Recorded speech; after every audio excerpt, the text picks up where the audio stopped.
It is Ryan Seacrest here. There was a recent social media trend which consisted of flying on a plane with no music, no movies, no entertainment. But a better trend would be going to ChumbaCasino.com. It's like having a mini social casino in your pocket. Chumba Casino has over 100 online casino-style games, all absolutely free. It's the most fun you can have online and on a plane. So grab your free welcome bonus now at ChumbaCasino.com. Sponsored by Chumba Casino. No purchase necessary. VGW Group. Void where prohibited by law. 21 plus. Terms and conditions apply. The following podcast is brought to you exclusively by the Rad Rob Radio Network. This is PBA champion Kyle Troop, and you're listening to Straight Up 5 with Johnny Petraglia Jr. As you know, JP Jr. used to be introduced as the sexiest man in bowling, and now the world. But he doesn't have the best hair in the world. I do. Sorry, bud, but you know the deal. Pick it out. Fear the fro, baby. Welcome to Straight Up 5 with Johnny Petraglia Jr. A hard-hitting, in-depth, cutting-edge look into the world of bowling. This podcast will not only cover all things bowling, but will also give you a raw look into real-life issues. You'll get unfettered access into the mind of one of the most gifted bowlers of this or any other generation.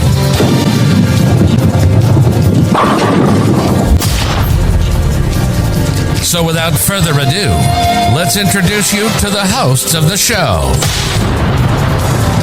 Rad Rob, Rob Francois. Rad Rob, Rob Francois. Dr. Ocho. Dr. Ocho. And the incomparable Johnny Petraglia Jr. Johnny Petraglia Jr. Hey guys, welcome back to Johnny Petraglia.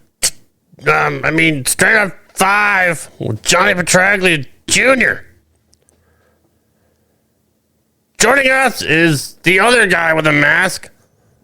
It's Dr. Ocho. Big difference. Yeah. Big difference from the fraud that you are right now to the real thing that I am right now. You fraud, you menacing fraud. What are you doing? You're a disgrace to the show. Also joining us is the third man of the team. Are you trying to imitate you, by the way? Yes. You're not doing a very good job. You should imitate you better. Go for it. Hey guys. Looking at you Straight Up 5 with Rad Rob, me. Look at me, Rad Rob, Rob Francois, and I got Johnny P. Let's go, buddy. There you go. I could do the no-cho. Look at the guns! Hey, look at the guns! Never heard of it. Also joining us is the third man of the team. He is the man with the name on the marquee. He is number 7 in your programs. He is number 1 in your hearts. The sexiest man in the world. How do you fucking breathe in this thing? Jesus Christ. Well, you can't breathe in a hyperbaric chamber, so that's fair. What's the difference? Johnny Petraglia Jr. What up, JP? You got to say you got me there too, Rad Rob. digging the mask, bro. Looking good. Appreciate it. It's good. It's good to see you guys. Trying to bring some flavor to the show. In the chat. Ocho, I got a question for you. Are you flexing your pecs? It's hard to see in this fucking thing. My glasses are getting fogged up. They flex on their own. Anyways, all right. Forget that. Johnny, you had... buddy. Great way to start the show. Now we're cooking. Now we're cooking with gas. I'm off my game. This whole fucking thing just throws me off. Anyway. And I can't get it off. It's like fucking stuck in my face. So. It looks like you basically, this is Rob's routine at the end of the night. He has to go to bed early and he puts this mask. This is a topical. This isn't anything he slips over his face. This is to get the pores, open and to eliminate the hairs that come out of your nose and whatnot. So this is a nightly routine for Rob. He's got to go to bed early because he has his Bible study in the morning. He's such a dick. Oh, well. I got nothing. Yeah. Other than I've never seen anybody make a mask look more uncomfortable than Rob does. It looks like the mask is going to peel. That's what I'm saying. It looks like he's going to peel it off his face like it was freaking, like he's at the spa. I don't know how to get it off, so we're going to have some issues later on. He's going to take a pair of scissors and just cut up the middle. I can't. And it's still going to stick. Let's talk about the USB Senior Masters this past week and weekend. Our good friend of the show, Troy Lint, had a very valiant showing. Johnny. Quick, Doyle Irons is right on the money with this. Somebody put his comment up. He's absolutely right. Doyle knows a thing or two about wrestling. He says, fuck it to 10 pin, break back, make him humble. R.I.P. R.I.P. I was just going to say. R.I.P. to the Iron Sheik. Right. Troy Lint is a beast. He did not win, but he had he bowled his ass off. Fucking spur him. I swear to God, dude. There's another one. No, look at what Roger means. I was looking at Rogers. That's what I was What's up, Jeff? Happy birthday, Nicole. Happy birthday, Nicole. And Roger is spot on. Amazing. Great show, boys. I already saw Troy's in the chat, but yeah. So for those of you who tuned in before the conclusion of the Masters, my little banner said that Troy was going to win the Masters, and damn, man, I really thought he was going to. What did he take? Third? I mean, that's kind of pretty damn close. Fourth? I forget which one. Troy wound up finishing third. Third. And just an incredible performance. Came out the first game of the show and bowled 289. And then that second game, unfortunately, got up in the 10th frame, needed all 3 hits in the 10th to tie Lenny Borish at 239. And he got up in the 10th and he threw a messenger in front of the 7-pin. And, I always look at the oh fuck moment first. And I'm sitting there saying to myself, I can't imagine either Lenny or JJ, because they were starting to transition a little bit harder than they did all week on the right side of the lane, especially when JJ popped in. And to watch, I think he went to go take the mask off. I think it's going to be an hour and a half. You're going to hear screaming, grunting, and and the jaws of life probably. Just trying to take a drink. That's what Ocho does. But you almost knew that the title match was going to be a 201-90 game at that point. So it's sad, because I truly believe that if Troy gets past that match, who's to say anybody can beat anybody 2 consecutive times for the title? But either way, long story short, I got to spend my entire Saturday there. I was on my way to the show on Sunday and blew a fucking tire and didn't make it there. So it's a family show. We don't talk like that. Apologize to Troy for that one. Can't say tire anymore. Hey, but even during match play, he was shooting 790s to people's 620s or so. The guy was years ahead of everybody. It looked like, just the way he matched up. And when I watched the scores, I was like, "Holy Jesus, Jared, this doesn't even look right." Yeah, there was one that he opened 760 and 830 against Chris Keene. So he turns day one averaging 270, and day two was bowling Dan Peters, Jake Peters' uncle, and a good friend of mine. We bowl league together out here, and whatever it was, Dan edged him out 630 to 610, and then Troy turns around and continues to shoot 700 every set there on out. So, but it was awesome to go and support somebody who's to that level. It's not like watching my dad. These last 10, 15 years of watching my dad has actually gotten a little bit more difficult to watch, because I'm watching out more for his health and finishing the tournament rather than making a run at it. Compared to what it is now, for sure. But yeah, between Troy and another good friend and former PBA champion and PBA champion Andy Nyer coming in the top 12 as well. Those were 2 really, really fun eggs and good friends to watch. Basically, almost get there, both of them. And but just the prediction on your part, man. I mean, you were throwing freaking saucers, saying this guy's gonna win it, and we had nothing to go by, and then sure enough, he's lights out. So whether you knew something we didn't, or he knew something and told you, who knows? We're not going to speculate. But damn, I know a couple things, and one of the reasons why I picked Troy, other than the fact that anybody who's bowling with a shitload of confidence continues to bowl well when they're on it. Exactly. So Troy's already been successful out on the senior tour in the recent years or so. But the other things that I always take into account is, first off, what are the successful lefties doing at the national level? And it's virtually the same thing. The problem is, on the senior tour, there's not a lot of lefties that can do what, say, a Jacob or a Jesper do on the regular tour.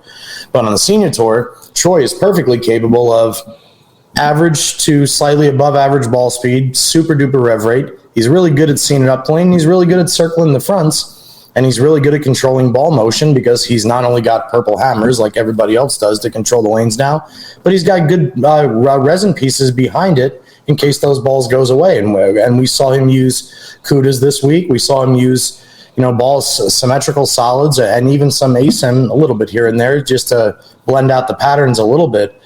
But his game is so good and his athleticism at the age of 50 is so high that he's still able to do things that other left-handers can't, including guys like Jason Couch, even before he came back from his injury. So you incorporate those things with the fact that any AMF lane surface, whether it be HPL, SPL new version, old version, whatever it is, that lane bed is not only a high-scoring lane bed, but the transition on those lanes beds are way different than, say, a pro lane. It's a softer lane cover. I mean, the lanes themselves are softer. They're sandwich style as opposed to solid phenolic. So what happens is the memory gets embedded into those lanes and almost creates a trough similar to the lacquer days. So left-handers in that building have typically had success, especially if they're in the right zone of the lane or they possess either good ball speed or slightly above average rev rate and or speed, or a combination of the two of those things.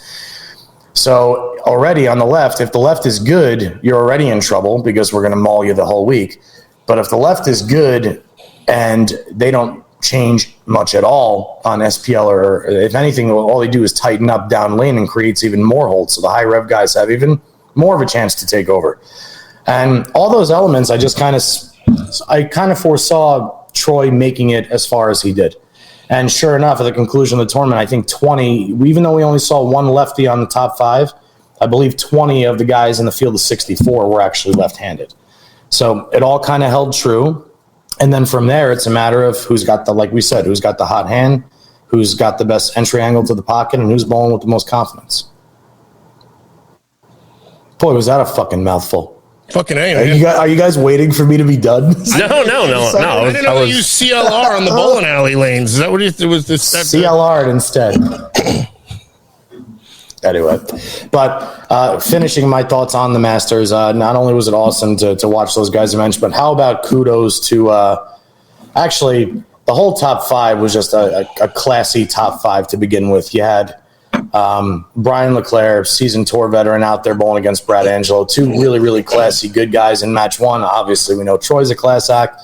And then Lenny Borsch, Team USA, just an absolute animal on the lanes. And then the guy who nobody has ever said a bad thing about, and that's John Janowitz. And I'm assuming, John, I actually shook your hand at the tournament, but I want to say it again here on the show. It was not only impressive to watch you all week, but nobody's more deserving of this than you. For anybody that doesn't know John Janowitz, this adds to his already impressive resume that the PBA level fans may not understand or know.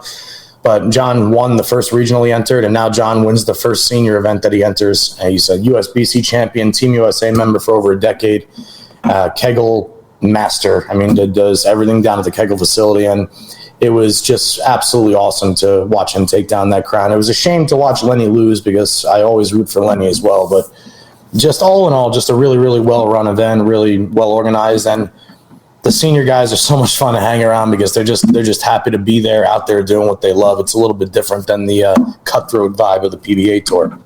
You know what I mean, Rob? Yeah, I know exactly what you mean. And like you said last week, a lot of them are just guys that you kind of grew up watching that you can't believe. Like Jason Couch is already in the the PBA senior tour. It's like it's amazing. Like what? Wait, hold on. Wait a minute. Try to. Yeah. God, sorry, I was responding to a text. I know. I want to know. He also he lost to Marvin one time. By the way, that guy. Nice run, Tino. Marvin Hidalgo Mora. Tino had one strike and then he threw a 10, like a ring of 10, and Chris goes, "Nice run, Tino. Good job, buddy." Chad, I'll hit you up when we're done. Sounds good. And maybe a little bit later because I got to clock back in after this hour's over. He's a busy guy, Chad. So do a show here, damn it. You sent us a screenshot in our private group about the low averages and low scores for the PWBA PTQ. Yeah. What's up with that? I don't know. I finally saw the photo of the pattern that they're using for the event, and it's an inverted pattern. It actually looks almost like a funnel when you look at it, which I'm assuming if it's a pattern we've never seen, it's so there's already no head impossible. oil at all, you mean? Or like there is, but it goes backwards, whereas a lane pattern usually tapers in as you go further away from the foul line. Like the Christmas tree kind of almost, right? Yeah, like so flip the Christmas tree upside down, but make it a very, very flat, like 1.3 to 1 ratio. So there's almost like this little trough that goes this way, almost like a pill bottle, just like that you would shoot the pills out of on a pool table. Or like whatever that, like an old milk bottle. Yeah, the funnel thing. Where everything. I got you. Yeah, it looks like that, and it almost seems like the only way to get the ball to the hole is to get the ball started, say around between 18 to 23, but pretend that 15 or 16 is like you can't throw it to 14 because it almost looks like it's going to be a gutter ball. Wouldn't that have to go for a lefty also then, since it's so tapered down? Same thing either way you look at it from either side of the lane. But what I was just so upset about was I looked at it, and I'm trying to pull it up right now. Sounds like setting them up to fail almost. Not that it's challenging, because it's already challenging enough with the patterns they have, but like here was not even giving exactly a fair right. shake. What? And here's the thing, Rob. There's one thing if the Rob and Oach. There's one thing if the scores are low. I don't mind if the scores are low. If it takes. I'll give you an example. I don't even have to give you an example. Let me just read this to you. This is the U.S. Women's Open. This is one of their top 3 biggest events of the year, and they're very, very, very shortened season. They don't have nearly the amount of events they're supposed to have. But 8-game qualifier PTQ to get into the main field of the U.S. Open. 40 women, 40, competed in the PTQ. 31 of those women made it into the U.S. Open. So that's already, an 86 percentile advance. So it's already like, basically you're thinking at this point, okay, if 31 out of 40 girls make it, the odds are if I average 190, I'm got a good chance of making it. You're getting in. Right? The cut line for 8 games was minus 209. 1391 was the total pinfall, which equates to a 173.88 average. That's what it took to make it into the Women's U.S. Open. The tournament leader, the PTQ leader, Juliana Franco, shot plus 109. She averaged 213 for the PTQ. The girl in second went minus 7. Oh, shit. Damn. 40 women, 1 girl went plus. And after these, Haley Dan in second place had minus 7. Then it drops to 33 under, 50 under, 70 under, 75 under, and then 100 under. The girl who qualified 10th out of the PTQ averaged 187.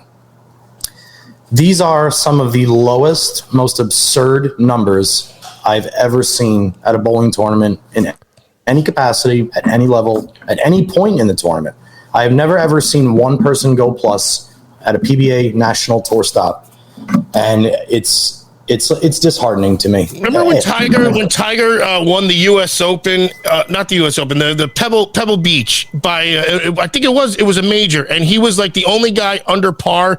Ernie Els took second. He was like minus 3. Ernie Els took second at plus 14, something like that. And again, that was a testament of Tiger. It was windy conditions. It had nothing to do with anything that the grounds crew did, but I'm only trying to relate it in the fact that, plus the big discrepancy in between each. Usually you miss a 10 pin and you lose 5 spots. It sounds like minus 40 was 4th, minus 90 was 5th, and that's a huge discrepancy. You know what I mean? Like, absolutely. And I'm not even so much concerned with the 31st qualifying number, because, okay, fine. If you take 31 people and the person that qualifies 31st averages 185, they still need the bowlers. They still qualify. But usually the person in 15th, 13th, 18th are plus. Yeah, right. The fact that there was only one person who I've never heard of plus, and there's 4 or 5 women that I've either bowled with or know from past bowling that I know are talented players in there. And that's like not knocking on the door to shoot even or shoot par. That's like knocking on the door to average 50 pins lower than you average every day of your adult bowling career. I want to know what's going through their minds as they're warming up and practicing on this shit. Because now seriously, pick their brain a little bit and be like, what did go on there? That'd be a fun little segment. Not to rip on anybody, since you got a gallery walking behind you and everything. It's dinner time. I decided I wanted to do the show from downstairs tonight. So she is cooking for you, just like I said. I knew it. Oh, no, they're just saying hi. She says hi. I don't want to be that guy, Johnny, but I mean, with the recent controversies with the women's and the lane oiling, is this, I don't know, just somebody fucking with them, like just making a difficult pattern? Or I didn't even think of that. That's a really, really great point. Is it a legit pattern? It is a legit pattern there. I don't have the image of it here. I'm sure we can find it at somewhere, but I don't like trying to make him look weak. You know what I mean? Like after all the go ahead. Sorry. Like trying to make him look weak after all the bullshit and complaining and stuff that's been going on. Yeah, I don't want to say that anybody would deliberately go out and do that, but Jesus Christ, it certainly seems like they're trying. Like how many different ways from Sunday? Like, and I get it. The U.S. Open is supposed to be hard. I'm not in any way saying that 30 people should have gone out and averaged 220. But I'm saying you should have had more than one person average over 200. The tournament leader averaged 213. Yeah. That's a clean game with two doubles. Actually, a clean game with two doubles is a 215 average. It means the tournament leader out-averaged the field out-averaged the second best bowler in the field by over 110 pins a game, averaging a game with 4 to 5 strikes a game. Yeah, that's where I was going with it too. So it's like, but I mean, that's not something anybody can control either, because the cut line is still the cut line. They have the number of field, but it was. Let's see what Stephanie just said. She just wrote something here.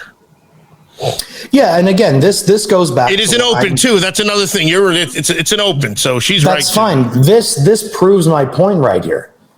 The other side of the coin is, yes, they don't get a chance to bowl professionally often. I totally get that. But I can go find 40 people that don't bowl professionally, and 99 out of 100 times we go bowl on any pattern, I promise you that 39 out of 40 of them are not going to go minus. They'll go plus.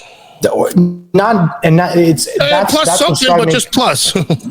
Right. And that's the other side of the coin also, is if you know you're taking 31 out of 40 women, Jesus Christ, why the hell are you going to make them absolutely fucking impossible? Right. The true test will be to see what the scores look like tomorrow. Because let's say the main field has 170 bowlers. Based off these odds, you're going to say that in the first round of qualifying is going to be 131 girls under. Right. That's not going to happen, obviously. Like Stephanie said, the talent is back in the field and everything's all fine and dandy in that respect. But they are certainly going to be low scoring if they are anything like what they put out for this PTQ. It's crazy. I mean, shouldn't they at least be consistent with the pattern? If that's indeed what they put out for the PTQ, that should be for the main squad. And then they do. They don't just alter patterns for no reason. I'm just my only argument here is, like, if I want to go watch a tennis match and I'm going to go watch 40 girls in the PTQ trying to get to the main field for Wimbledon, they're not going to stand and serve the ball into the net and double fault until the match is finally over. Because not even that though. Not even that, because that's right. That's them sucking. No. That's them sucking. It's as if when they go to play on grass, that there's literally mud puddles in the grass that's affecting the ball bouncing up or something like that. Because there you go. You're talking topography rather than talent. Right. Great example. Yes. Like, as good of a fielder as I was in baseball growing up, hell of a fielder, I would make an error here and there, and mainly not from an Olay, but from a bad hop. There would be a rock, or the ground, the grass wasn't completely flat, the lip of the dirt. Something would alter the ball's intended direction. We didn't play on the best field conditions growing up. Let's just say that's the reason why Cal Ripken could make it through the 1993 season with only 3 errors in 162 completed games. Aside from his talent and his legendary awesomeness in the sport of baseball, Cal Ripken Jr. got to play on a perfectly flat pool table surface for at least 95 games that season. And every other stadium he went to, he had the exact same thing. So if you immediately go and tell all these girls, okay, ladies, you've been bowling on these same, or guys, you've been bowling on these same 25 patterns for the last 2 years. By the way, this year at the U.S. Open, we're going to introduce this upside down milk bottle fucking pattern. We're testing a tornado pattern. 1.3 to 1. And you know what we're going to do is we're going to test it out on the 40 guinea pigs who only bowl recreationally because it's an open event. And meanwhile, PWBA, nice fucking job. You got 40 turnouts. Or USBC, I should say. You guys got 40 fucking turnouts for this PTQ anyway. So I could talk about that shit all night. That's just another example of the elements being too much of a factor in in bowling. It is damning to it. It really is. I mean, unfortunately, because there's still the amateur that goes on the house shot and says, "Wow, why do they suck so bad?" They don't suck. Again, you go to the park. The tennis court's the same, dimensions. The net's the same height. There might be a little wind, and there's only so many things that can be controlled by the outside stimuli, I guess. Whereas bowling still has that one little stigma. Damn. By the way, I like Chris's picks. I like both of those selections just based off what we've seen already. You got Liz, who's one of the most accurate players ever, and Missy is really, really obviously accurate, but Missy's got that trick roll where she's like one of the few successful bowlers that spins it. I don't know if she's a true spinner, but she is certainly not under the ball like the other women are, or the other men are for that matter. She reminds me of like the female equivalent to Robert Lawrence's ball roll. But those are two good picks, Chris, I think, for sure. Who are you thinking for player of the year so far, Johnny? Well, and that's it's obviously the front runner is Jordan Richard. She is hands down the best female in the world right now, and she has been fantastic for quite some time. There are other women who are at least somewhat in the hunt. I mean, Lindsay Boomershine obviously has won the major already this year in the Queens. She also made the show in Cleveland. So this U.S. Open's kind of a decent dictation of what's going to happen moving forward. I mean, if Lindsay goes out and wins this and pops 2 majors, that kind of trumps Jordan's 3 victories so far. I don't know really so much about the cashes and anything else that's going on, but I've always been impressed watching Jordan bowl. She's been one of my favorite females to watch. I think her game is absolutely pristine. It's beautiful. I think it's perfect efficiency of motion, and I like that she gets a little pissed. I like that she gets pissed at herself. I like that she fuels off getting pissed off of good breaks from her opponents. I genuinely like watching Jordan bowl. And it would be nice to see her win player of the year. Obviously, I have a better relationship or a closer relationship with Lindsay. I would love to see Lindsay not only win her first title and major in the same season that she wins also player of the year. I think that would be fantastic for her moving into the next decade of her career. Would be awesome. I know what she's doing isn't really the equivalent of EJ, but I mean, 3 titles already. Who knows how many more? I mean, could she go on a similar type run on the women's side? Well, first, I actually think it kind of depends on how many events the women actually have to bowl in their schedule. Makes sense. That makes sense. First, I can try and find that since I am on the site. So they already bowled Stockton, Spokane. They bowled the Queens. They did the 3 events which they had in Grand Rapids and in Michigan. So yeah, that's 3, 4, 5, 6, 7. This is their 8th event of the season.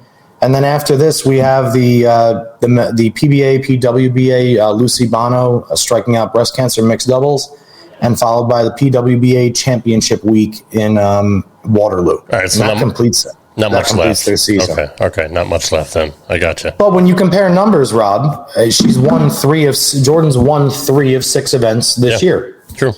If she wins 4 of 7, that's a pretty fantastic win percentage. Almost, I would think, comparable to EJ's season. How many majors does the women have? Like 2? We've got the it looks like we've got the U.S. Open. We definitely have the Queens, and then I would assume the PWBA Championship Week is the Tour Championship. So okay. I'm going to say that there's 3. 3. Okay. And if I'm wrong, somebody please correct me in the chat. One question, kind of off topic, but still pro bowling related. Why do you think there's so much time between the PBA Tour final for the men and the last tournament? Like it's like a month and a half, 2 months? I don't know. I'm not out there, so I don't know if they organize it with the guys or with whatever availability at the center they're going to be doing it in is. I know I was talking with Jacob Buttriff this week at the Senior Masters. He was saying it's someplace in like the northwest furthest end of Washington this year. Yeah. So I'm not exactly 100% sure. For those of you who haven't seen, please see our archive show with Jacob Buttriff. He was a wonderful guest, friend of the show. FYI. Yes, absolutely. Firing awesome. Very, very cool dude. No, it's just weird. Like, how? I mean, you got to be pissed for EJ and guys. Like, I mean, EJ's already got Player of the Year locked up, but I mean, a lot of guys were going to lose their momentum heading into the tour finals. I mean, it just seems like a exorbitant amount of time to wait. It just doesn't make sense to me. Yeah, but think of it this way: there's not an astronomical amount of money in the tour finals this year, as we've already established, right? Right. Yes. So if you take that into account, most of these guys are going to the tour finals because of what they've already done for the season. Yep. And they're going there to earn an extra. This is just a bonus, basically. This is like when you're on Who Wants to Be a Millionaire and you've already answered the $32,000 question and you're out of lifelines. You're playing with house money, basically. It's okay to free roll the $64,000 question because you're still going to go home with the 32. That's a great analogy. So these guys are, it's the truth, and thank you. These guys are probably gone, like Marshall went to Montana to hunt. These guys are going to play golf. These guys are back at their businesses. And hey, you know what? Now a month later, I'll take a trip to Washington, spend a few days out there, and make money while we're there. It's a free trip. And at least you're going there when it's at least a nice time of year. So I don't really 100% know the particulars. Well, yeah, don't they all get a check regardless, or is it? I mean, it's already they're already in a plus. So it was the same for the PBA league. It was everybody got paid, but depending on how far they advanced, including the team managers. I obviously know this because of my dad coaching the Styles. But yeah, it's more money. As at least it means something still. Like there was an old football highlight when Joey Theismann was trying to pump up his team. I think it was the Super Bowl against the Dolphins in 82, 83-ish. No, they lost. 84 they lost. No, 85. It doesn't matter. When they lost to the Raiders. The point was they played the Dolphins, and Joey Theismann's like, and we're going to come out, we're going to do what we do, and we're going to get an awesome ring and win another $35,000 a piece. And like, this is part of his, emotional speech.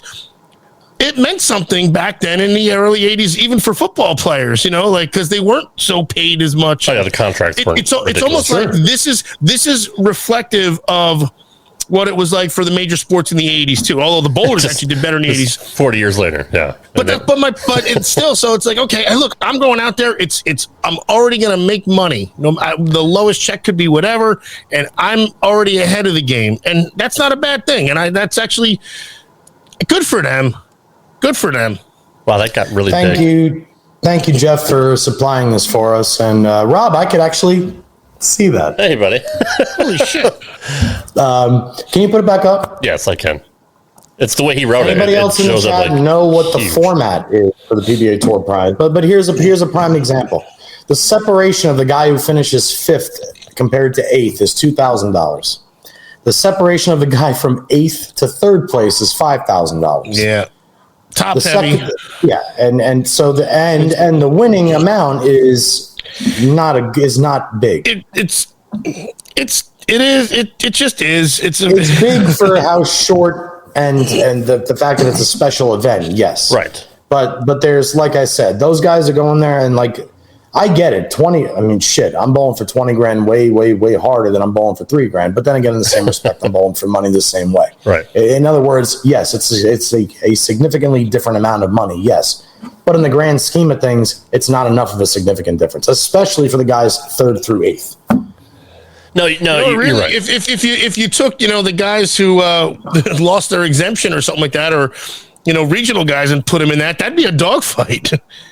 You know what I mean? Yeah, if you put some great bowlers who are on the regional tour, 4 times a year, and that's it, that'd be you'd be guys. That's game changing money for them a little bit. I mean, they could do something like that, like top 4, maybe even just top 3 regional tour players of the year, and combine them with the tour finals and give them a chance to fucking get a PBA title, a major title. That is a good idea. They've tried variations of it in the past. The problem is unless you have a story behind it, it doesn't, because there's still nothing to root for. Like that's why when Schenkel would do he's from Missouri or he's from Montana and he grew up on something, and like there's always a story. You need the fucking story. Well, you need the story also because you have, especially in our sport, because you outreach to so many people. Yes. Everybody knows what bowling is. It's just, but somebody throwing a rock down a lane doesn't really do much. It's what's behind it, and Well, let's have a chronicle on Chris Prather and how he made it, and we haven't seen him on TV at all this year.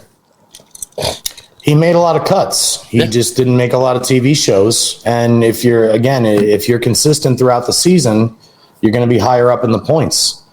And like we said, the batch of the guys at the top on the PBA Tour this year was very, very small. There was only 15 or 20 guys' faces that you even saw knocking on the door, let alone making the TV show throughout the season. Right. And then you made the comparison of he finished like 18th or something, and he had 35,000, and the 18th player in golf had 944,000. Something like I'm exaggerating. I don't even know what it is, but I know you purposely looked that up maybe about a month ago. Just to make that comparison, just again, finance wise. Jeff Skier says that the Tour Finals doesn't count as a title. He is correct. Okay. He's correct because it's a specialty event that you have to qualify for, and it's not open to an actual field of players. I gotcha. Okay. The same way if you win the PBA league, like the Portland Lumberjacks, the Super Slam doesn't count either. PBA title. Yeah. Okay. No. All right. Right. That's my bad. Who comes up with these? Is there a committee that comes up with the team names, like the Portland Lumberjacks, or how do they decide which city gets one? Or come on, let's go. You got me. That's a great question. Shit. I don't know. I don't know. But for instance, the New York City WTT Kingpins. I'm curious what came in second. I still don't know what That's what I'm saying. So right. So I still don't know what WTT means. People or why the came fuck up it with was this. necessary. One person came up with it, and then there must have been maybe 4 others that said, that's it. That's the guy. That's what we want. Is there really nothing better than? I'm assuming the captains were allowed to make their own. The captains. The captain. It could have been the captain. No, there's no way my dad would ever said, you know what? I like to call my team the Styles. Could you guys imagine? My dad would have been like, why don't we call it the Admirals? Or why don't we call it the Shylocks? Soldiers, the veterans, the soldiers. The Shylocks. Somebody. There's no way my dad would be like, I like the Styles, but I want you to change the S to a Z. Maybe Jamie Williams or the kid from fucking Grey's Anatomy that owned the team. Maybe he picked the Styles. It sounds like something that he would. Wait, there's owners. There was in the original league, yeah. We had owners for each of the teams. Jerome Bettis was he owned either the Pittsburgh Jackrabbits or the Motown Muscle. He's a Detroit guy. I know Reggie that. Bush. I know he's from Detroit. Jerome Bettis would never call something a jackrabbit. He'd call them the bulldozers or something like that because he was a fucking. Oh my god. Yeah. So I don't know where they got the team's name from. We got to get him on the show. Jeff might be right with the WTT because the owner of the Kingpins was Billie Jean King, and he's thinking that maybe WTT stood for World Tennis Tour. So I highly doubt that Pete Weber or Carolyn Doran Ballard said, yeah, let's totally call our team the WTT Kingpins. No way. So, goddamn, Jeff, you're on point tonight, dude. But Billie Jean King, though, legend, beat Bobby Riggs, that whole freaking thing and whatnot, won how many Wimbledons, everything. It's fine. I'm good with her. She decided to make her bowling team about tennis. Right. Which helps. Which means the next time we send her out on the court, we got to put a Brunswick crown on. Exactly. Right. Or give her put a purple hammer. Well, she's never seen a purple hammer before. Brunswick. She definitely never seen a purple hammer before. You're probably right. Oh, that's just her. I mean, I don't judge. Choice. Anyways, I've seen too many, and unfortunately. Locker rooms, man. Locker rooms. I only got one way to segue from that.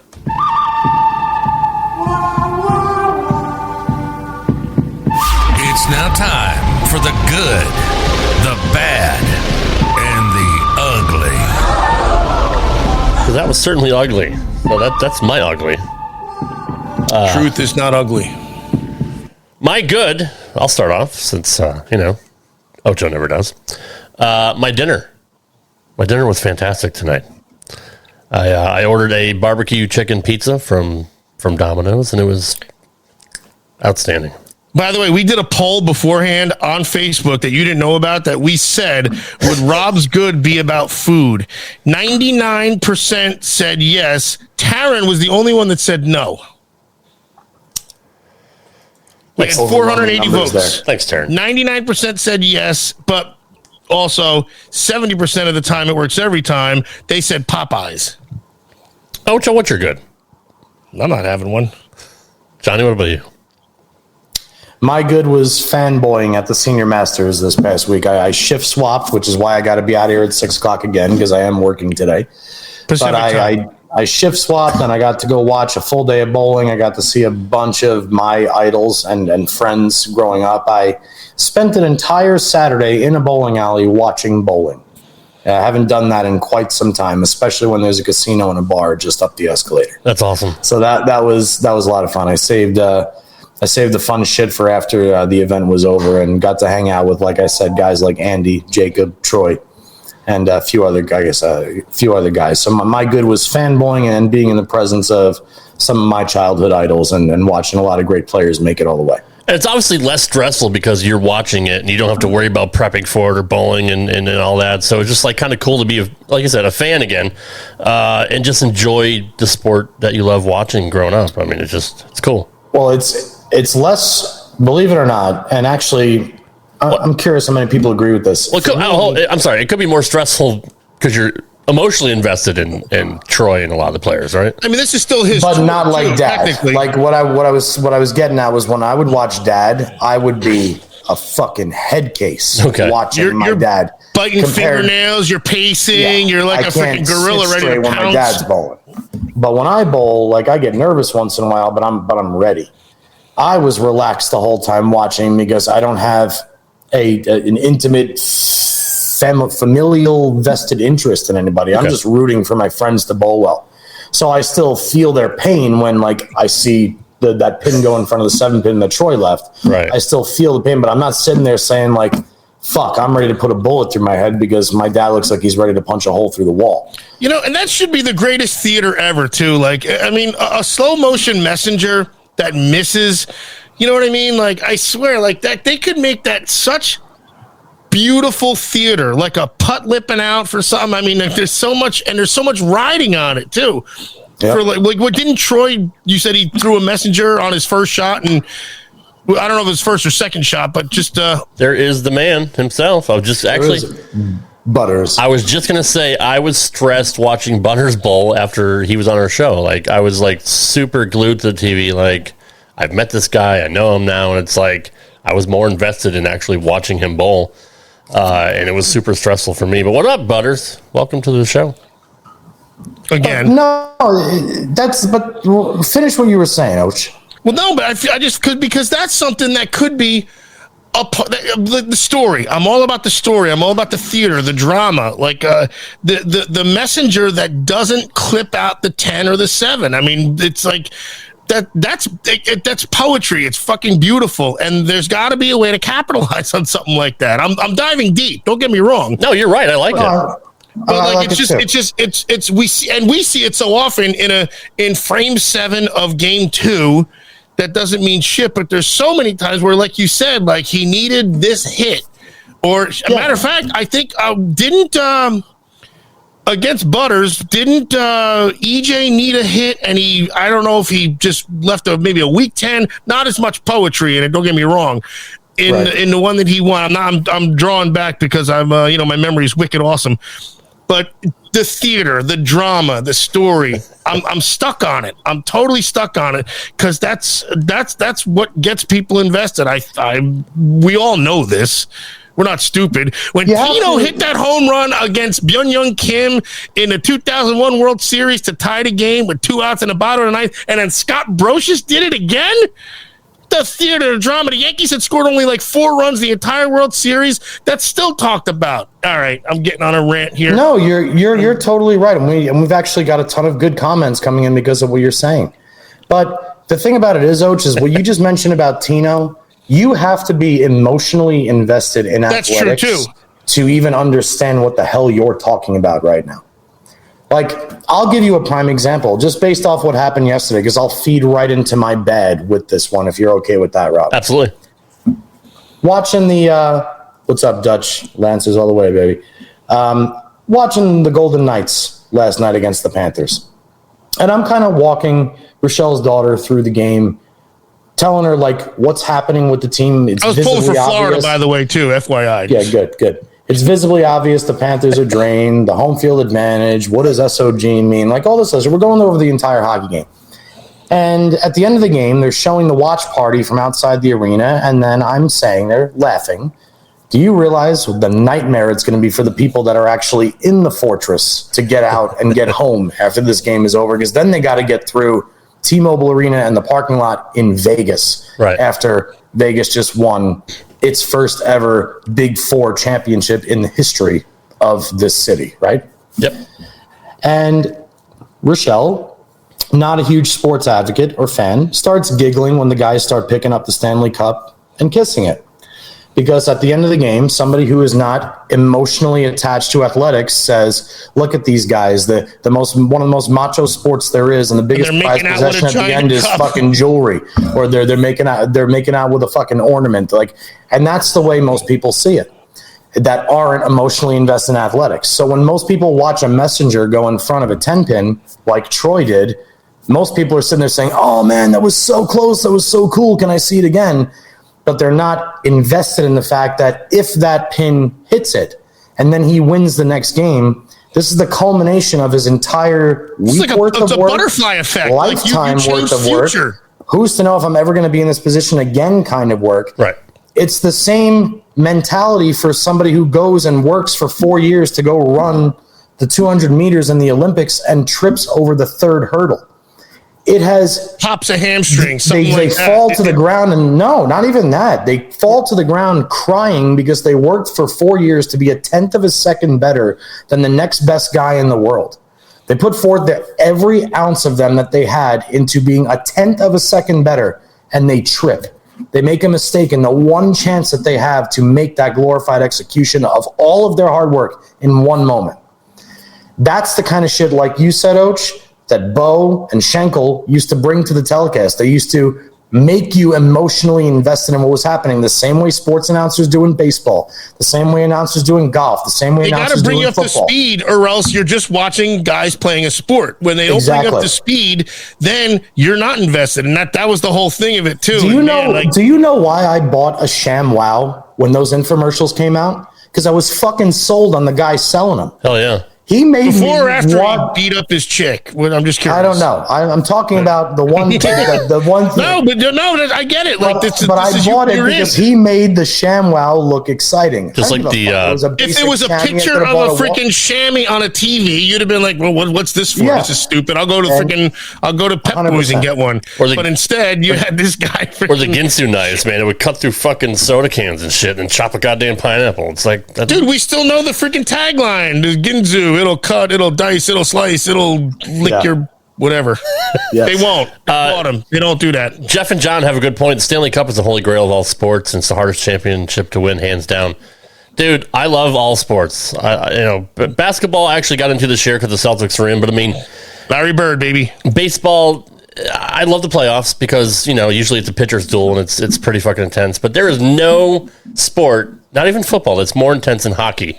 When it comes to its 7-game series, and just the intensity and the hard hits, and just on the edge of your seat the entire time. Goalies standing on their fucking heads. Florida was drained too because Florida comes by. They knock out. Sorry, the Bruins. Then who set a record for freaking? There, let alone there. Yeah, I mean that should have been tired. They looked physically tired on the ice after they were down 2-1 and then 3-1. When it was 3-1, I said to Derek, I said, "This game's over." I said the Panthers can't get to 2, let alone 3. The fact that they got past Carolina was shocking because they got past the two freaking hottest teams in the league, Toronto and Boston set a record for wins. Toronto was red hot. Actually, I hate to say it, but the Rangers were also red hot coming in. Yeah. So was Vegas, clearly. And the Devils weren't either. So, I mean. And so here they had like 3 Stanley Cups already, Florida did. So by the time they got to Vegas, they were.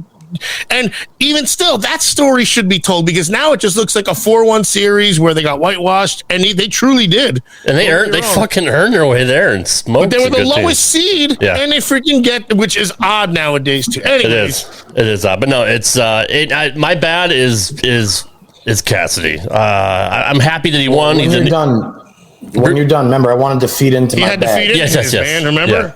But you go ahead. Good. I won't forget it this time. All right. I'm happy that Cassidy won a cup. He's a New Hampshire boy. I mean, he's a New Englander. But the fact that he left the Bruins and went to Vegas and won a cup just really fucking kind of hurts a little bit. But yeah, that's my bad. Okay. I have two bads, and they both have to do with the Stanley Cup. Even though I am a Golden Knights fan, I've said this before. I was a diehard man since you were born. I was not a basketball fan until I went to college in Youngstown, Ohio, and the Cavs drafted LeBron, and I got into basketball because watching LeBron was awesome, especially at that age. It was awesome to watch. So whether you like him or not. I got into hockey because it is the one thing that tied this city together to some extent. Just like any other major city, big city teams, especially when they're good, they bring communities a little bit more together. And going to the Fortress or being anywhere around Golden Knights fans out here is flat out awesome. We don't bitch and complain. They don't bitch and complain about other teams. There's no feuds and all this other garbage. People out here are genuine Knights fans. How cool is that, by the way? Like, think about that. Like, a sports franchise brings commerce, economy. It brings camaraderie almost. Yeah, like of course. You might meet someone at a game. It brings something that you have a complete agreement with on. 100%. Disagree with probably everything else in your walk of life with, and nobody fucking cares. They just, and I've said this so many times, and it gives you those moments, those goosebump moments. And if you haven't watched sports, you're so missing out on those freaking moments. But go ahead. That's Here's my bad, only because I'm watching the clock and I got about 7 minutes. Go for it. My bad is this. Number one, at the end, when everybody was picking up the cup and all this other shit, I love that all the players get to skate around the ice and hoist the cup and kiss it. I don't think it's necessary to film the public relations guys and the office guys in their suits. Quite frankly, when they're lifting up the cup, I'm hoping they fall out of camera at some point because I think it would be funny if they slip. And second of all, I don't ever see the PBA tour reps or the sponsors of the bowlers going out there and lifting up the Tournament of Champions trophy. How come Butch Harmon doesn't grab the Wanamaker? Right. I don't see Tiger's cat picking up the. Yeah. So I don't like that we had to watch those guys pick it up. So good. Oh my god. And the other thing is social media. And here it is. Here's my ugly. I've obviously the Facebook scroll got swarmed by Knight's post the second it was over. I got memes, I got celebratory things, I got this, I got that. And I found approximately 50 people in my scroll that wrote in all capital letters, "We did it. We finally did it. We finally brought home a champion. The cup is ours. Finally. Go Knights." All my Vegas friends that are Knights fans. That must have been an awful 6 years, man. I'm a horrible. I'm a Mets fan. Fuck. I was 2 years old when they won their last championship in 1986. If they win the series this year, I'm not going to write the Mets finally won it. Rob's a Red Sox fan. 86 years. And 86 and years lost when you were 2, by the way. Yeah, they lost. The top of the you ninth. had the right to write finally in your Facebook post. Yeah, my grandfather never Cubs lived to fans see out it. There, yeah. You are more than happily welcome to put finally. But Vegas fans, if you write finally got it, and we've been a franchise for 6 fucking years, just delete your post, man. You look like an idiot. You guys are the worst. You went to the finals under Gerard Gallant in your inaugural season, something that has never been done. This is the most spoiled franchise. I love how you built them up in your bad. You're like, oh, our fans are so great. They just love hockey. They are great. Dude. And I'm only speaking for a certain percentage. Totally. You know who you are. It's 0.01%. And not to mention, you didn't write they finally did it. We finally did it. Like, were you one of the guys in the PR suits hoisting the cup, like, or are you just a loyal fan? You didn't do anything, and it's not finally. It's, I mean, when you say loyal, that's kind of relative. To only be a team for 6 years and already have a Stanley Cup and an inaugural season runner-up. You don't write finally. They've only missed the playoffs one time, and it was last year. You know, exactly. when you say a diehard fan, it's like what did they do before 2017? I mean, shit. I'm such a diehard fan. I live in. Yeah, I get it. You have a lonely 30 years prior to when Vegas came in, but it is funny just to poke on it like that. No, dude, they're spoiled and they don't get it, and good for them. Good for them because you know the poor freaking Maple Leafs haven't sniffed a cup, and they're one of the most storied franchises in ever. By the way, speaking of Golden Knights, if you guys are hockey fans or Golden Knights fans, listen to Locked On Golden Knights podcast. One of the hosts, I made the Imbecile of the Week a couple of months ago, and they kind of gave us a retort on their show, on a Friday show. Yeah, it was funny. It was well deserved because you screwed up the math, and Johnny freaking saved the day. And the guy even said, like, and his other two cronies were like, "Hey, you screwed it up." Yeah, I got owned on that one, but yeah, it's a cool show, and hopefully somebody will reach. Math. What are the odds though that like that dude just happened to find out that we were fucking with him on our show, and then they? What are the odds that anybody was listening? Well, I mean, just in a different sport, like a hockey podcast talking about a bowling podcast. It was just weird. Like it was pretty funny. I forgot to mention. He does other stuff too, I think, right? Or I mean, I know he's like a Golden Knights thing, but like I thought there was something other. I don't know. He's coming over for dinner tomorrow. I'll find out. Excellent. But you're right. It must have been a torturous 6 years for those poor Vegas Knights fans. How did they do that? Finally get a cup after clawing so hard. After 6 hard years, man. Oh, man, it's just... Finally. Good for them. When they put in the work, it was well worth it. Yeah. They've been good since the draft. Since the initial expansion draft. Like any expansion team comes out, they lose freaking 48. What am I saying? They lose about 60 games of the 82 game season. True. They come out. The Sharks sucked early on. The Panthers, the Lightning, the Kraken sucked last year. Atlanta so they kind of they thought like, okay, well, here's a new trend. Nope, Kraken made the playoffs this year though, so I guess it's not as long, but yeah. I got my pick. I saw Chris's picks, but I got my pick for the Women's U.S. Open. Oh, yeah, go for it. Yeah. Stephanie Johnson. Okay. Very good. I'm going to pick Stephanie Johnson this week. Ocho, who you got? Stephanie Johnson. Nice. Did you combine two people? Like, did you combine someone? I'm going to go with Liz Johnson. I combined Stephanie Nation and Liz Johnson. There you go. No, I converted Stephanie Nation into her now wed name of Stephanie Johnson. Well, I'm picking Liz Johnson, the other Johnson. So there you go. Okay. All right, Johnny, I know you got to go here in a minute. Anything else as we wrap up? No, good show. And as much as the congratulations go out to JJ, Jordan so far in a successful season, the real hero of today's show was Troy Lint. Troy, congrats again on your third place finish at the Senior Masters. And not only looking for you to bump out that first major soon, but also looking for you to be a soon-to-be player of the year out there on the senior tour. So keep it up, my friend. I like Stephanie's pick. I like Jordan, too. It's hard to get off that train. All right, I'm done. Great, Rob. Jesus, what the fuck? What is he doing? Is he frozen? I think he's trying to be you. Is he trying to do the frozen? See, I was trying to. I couldn't breathe. I had to. No kidding. All right, guys, that wraps up for this show. Thanks, everybody, for hanging out here. Thanks, Domino's. Thank you, Domino's. Fantastic pizza. One that freezes when you're the host of the show. Oh, my God. I tried to get you. Thank you, guys, for showing up tonight. Thank you. And we'll see you next week. Thank you. All right. Good night, everybody. Say good night, Johnny. Good night, everybody. What's my Twitter? Thanks for listening to this edition of Straight Up 5 with Johnny Petraglia Jr. You can follow the show on Twitter at Straight Up 5 Pod. Follow Johnny Jr. at JPJR07. Follow Rad Rob at Rad Rob Gaming. And follow Dr. Ocho at the Dr. Ocho. Got a question for Johnny? Send your questions to straightUp5podcast@gmail.com. We'll see you next time for another edition of Straight Up 5 with Johnny Petraglia Jr. Right here on the Rad Rob Radio Network.